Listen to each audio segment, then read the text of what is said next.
And the story is about, you guys have probably heard about this before. It was a young man who, he wanted to make a lot of money, and so he went to this guru, right? And he told the guru, I want to be on the same level you on. And so the guru said, if you want to be on the same level I'm on, I'll meet you tomorrow at the beach at 4 a.m. He like, the beach? I said, I want to make money. I don't want to swim. Guru said, if you want to make money, I'll meet you tomorrow, 4 a.m. So the young man got there at 4 a.m. He all ready to rock and roll, got on the suit. He should have wore shorts. The old man grabs his hand and said, how bad do you want to be successful? He said, real bad. He said, walk on out in the water. So he walks out into the water. Watch this. When he walks out into the water, it goes waist deep. So he like, this guy crazy. Adrian, he like, I want to make money. He got me out here swimming. I didn't ask to be a lifeguard. I want to make money. He got me in. So he said, come out a little further. Walked out a little further. Then he had it right around this area, the shoulder area. So this old man crazy. He making money, but he crazy. He said, come on out a little further. He came out a little further. It was right at his mouth. My man like, I'm about to go back in here. This guy is mine. So the old man said, I thought you said you wanted to be successful. He said, I do. He said, walk a little further. He came, dropped his head in, held him down, hold him down. My man getting scratching, holding him down. I got you. I know you brushed it out, but I got you. He had him held down. I need you for an illustration. He had him held down. Just before my man was about to pass out, he raised him up. He said, I got a question for you. Somebody answered the question for me. He said, when you were underwater, what did you want to do? Lit. I'm looking for a different word though than lit. What's that word? He said, I wanted to breathe. He told the guy, he said, when you want to succeed as bad as you want to breathe, then you'll be successful. I don't know how many of y'all got asthma in here today, but if you ever had an asthma attack before, you short of breath, SOB, shortness of breath, you wheezing. The only thing you trying to do is get some air. You don't care about no basketball game. You don't care what's on TV. You don't care about nobody calling you. You don't care about a party. The only thing you care about when you're trying to breathe is to get some fresh air. That's it. And when you get to the point where all you want to do is be successful as bad as you want to breathe, then you'll be successful. And I'm here to tell you, number one, that most of you say you want to be successful, but you don't want it bad. You just kind of want it. You don't want it badder than you want to party. You don't want it as much as you want to be cool. Most of you don't want success as much as you want to sleep. Some of you love sleep more than you love success. And I'm here to tell you today, if you're going to be successful, you've got to be willing to give up sleep. You got to be willing to work off for 3 hours of sleep, 2 hours. If you really want to be successful, some days you're going to have to stay up 3 days in a row. Because if you go to sleep, you might miss the opportunity to be successful. That's how bad you got to want it. You gotta go days without, listen to me, you gotta wanna be successful so bad that you forget to eat. Beyonce said once she was on the set doing her thing, 3 days had gone by, she forgot she didn't eat because she was engaged. I never forget when 50 Cent was doing his movie, I did a little research on 50, and 50 said that when he wasn't doing the movie, he was doing the soundtrack. And they said, when do you sleep, 50? Sleep, he said, sleep is for those people who are broke. I don't sleep. He said, I got an opportunity to make a dream become a reality. Football players, how many football players? Got anybody like football in here? Raise your hand. Anybody like football? Emmitt Smith. I used to be a Cowboy fan before they did my boy Tom Landry wrong. I used to be a Cowboy fan. And watch this, there was a commercial. Emmitt Smith had won his first Super Bowl, and he had this commercial when he was lifting weights. I don't know if you saw the commercial when he was lifting, and he said, Emmitt said, you know what? I won the Super Bowl, so I can rest now. He was doing his bench press. So he said, I won a Super Bowl so I can rest now. So he throws up about 325, boom. And he rests for about 2 seconds. Then he, boom, boom, boom. Did you see that? He'd already won a Super Bowl. He said, I think I'm gonna take a rest. And he rests for how long? 1 second. Most of you won't be successful because when you're studying and you get tired, you quit. And I'm here to tell you today, if you got somebody came in my office the other day crying. I said, look, don't cry to give up, cry to keep going. Don't cry to quit. You already in pain, you already hurt, get a reward from it. Don't go to sleep until you succeed. Listen to me, I'm here to tell you today that you can come here, you can jump up, you can do flips, you can be excited when we give away money, but listen to me, you'll never be successful until I don't have to give you a dime to do what you do. You won't be successful until you say, I don't need that money, because I got it in here. So listen to me, Emmitt Smith said this at the end of the commercial. Emmitt Smith said, all men are created equal, some work harder in preseason. I'm gonna say it again because you might have missed it.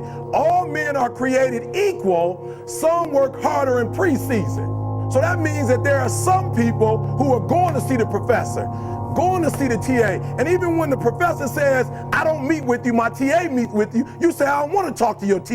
That's what it is. I don't pay the TA. I pay you to teach me. So you're gonna have to find some time to meet me. If I gotta meet you at the mall, if I gotta meet you at your house, you are going to see me. Listen to me, all men are created equal. Some work hard in preseason. When I went to college, guys were way smarter than me. 4.0s, 3.0s, they went to the Ivy League high schools, came to Oakwood from these great high schools. Most of them are not doing what I'm doing. Why? Because it's not about where you come from. It's about heart. You come to a place where, being smart ain't enough. You gotta have heart. That's number one. Watch number two. Number two, catch number two. I wrote it down. I wanted to make sure you got it. It says to be, watch this. We're talking about sacrifice now. The important thing is this. You're right in why I'm saying it, because I only have about 3 more minutes. Listen to me. The most important thing is this: to be able at any moment to sacrifice what you are for what you will become. That's the number 2 thing. You got to catch that one. To be able to, listen to me, at any moment. Some of you can make sacrifices when Monday Night Football is not on. You can make a sacrifice, but when the game come on, for some reason, you just attach to it. For some of you, when your favorite show come on, you can make sacrifices on Sunday when ain't nothing going on. But when your favorite show comes on Monday, bam, some of you focus until the phone ring, and then you like, I gotta answer it. If I don't answer the phone, I'm gonna die. I'm saying to you today that there are some of you, if you give up your cell phone, you would be successful. But your cell phone is more important to you than your success. I'm gonna say it again, I'm gonna hurt somebody. Some of you need to give up your cell phone, because the time you spend on your cell phone could be used for your success. The time you could be using to be successful, you're using it on the cell. And the cell phone is not bringing you nothing but a bill. And somebody has told you you couldn't live without it. I'm talking about going deep now, giving up stuff. Watch what it says. To be able at any moment to sacrifice what we are for what we could be. I don't do well in math. You're right. You ain't never studied. I'm not good in writing because you have never written before. But I dare you to fail in writing for a whole year to see if you can get to the end. I dare you to fail. I dare you to take that same class over and over again. I dare you to stop dropping classes like you soft. Always want to give up. I'm dropping. Why are you dropping? I'm so grateful that the slaves didn't drop and quit. Say, I'm just gonna stop. I'm a slave. I'm just gonna be a slave. I'm gonna quit. Listen to me. The slaves said, we will live because one day we will become. We won't always be slaves. So today, although we're slaves, we're gonna act like we're free, and one day our children will be free. If the slaves would have just said, we quit, we give up, we would have died in the middle passage. But some slaves said, I don't care what we go through, we're gonna survive this. 400 years of slavery, we're gonna get through this. And you can't get through it 1825. You can't get through a writing class, and you got tutor after tutor, resource after resource. The problem is, you ain't never felt no pain before. You're soft. It's a soft generation. You quit on everything. Our people did not quit. Harriet Tubman not only made it, she went back and got some more. She said, you know what, I made it, but I'm gonna walk listen to me, shh, not ride the bus. I'm gonna walk all the way back down to the south to get some more. And you quitting on 1825? Now watch this. You quit after listen to me, you get a sleeping bag and you wait for them. You wait for the first WRA instructor to come in, and you come out your sleeping bag, I need help. You quit after you do that. You quit after you had, listen to me, a WRA party. I'm having a party, everybody come over. I got food, everything, and let them get over there. Let it be all the best writers. All right, I fooled y'all. I want to have a writing party. I'm serious. You quitting and you ain't even tried yet. Last one, I'm sorry. Last one. Listen to me. Pain is temporary. It may last for a minute or an hour or a day or even a year, but eventually it will subside and something else will take its place. If I quit, however, it will last forever. Listen to me, I'm telling you as I leave. I was homeless for 2.5 years. And the problem with most of you never felt no pain before. Y'all spoiled. Y'all spoiled. Some of y'all spoiled, just bottom line. Your parents have done everything for you. You never had to do nothing for yourself. You're spoiled. We're gonna keep it real tonight. Some of you are spoiled brats. Every time you ever got in trouble, somebody in your house got you out of it. Every time you've done something you're not supposed to do, people say, Eric, your mother's a tyrant. You're right. She kicked me out. You're right. She's mean, but she developed a man because she put me out there and said, you're going to have to grow up. And some of you have never learned to grow up. And so every time something get hard, you quit, you call mama. I dare you to take a little pain. I dare you. I dare you not to go home. Somebody said, I don't go home, I feel bad. Go through it. You ain't gonna die. At the end of pain is success. You're not gonna die because you feeling a little pain. I'm not eating like I eat at home. That's why you're about to go to the next level, because if you keep eating like you ate at home, you will keep being a boy or a girl. It's time to become man, woman. So don't worry about a little pain. My greatest asset is I was home, so I can't feel a whole lot of pain. I've already been alone. There's not a whole lot of hurt I can feel on a little paper, on a little test. So I leave you, listen to me. We have gotten to a point where it's midterms and we're moving forward. The days of you getting money, I'm not saying we quitting, but I'm saying the day has got to go from external to internal. You have to give it everything you got. No more TV, no more parties, no more playing. If you don't have a 4.0, what you need to be doing is studying. Get off the phone. I'm sorry, I'm not available until the end of this year. No, I'm for real. You reached the right number, but you called me at the wrong time. Call me back January 1st. I'm about to get busy now. Huh?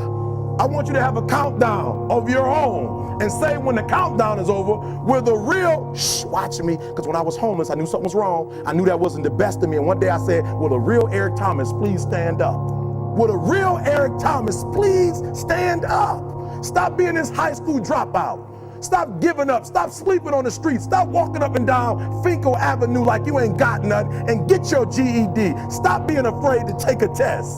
Stop being afraid to go to college because your daddy didn't go and your mama didn't go. Stop being afraid and be the best Eric Thomas you can be. But listen to me, it's going to be hard. It took me 12 years to get a 4-year degree, but I got it. And guess what? On a degree, it don't have dates. So if it took you 4 and it took me 12, it don't show up nowhere. But I'm exactly where I wanted to be, because I realized I gotta commit my very being to this thing. I gotta breathe it, I gotta eat it, I gotta sleep it. And until you get there, you'll never be successful in life. But once you get there, I guarantee you, the world is yours.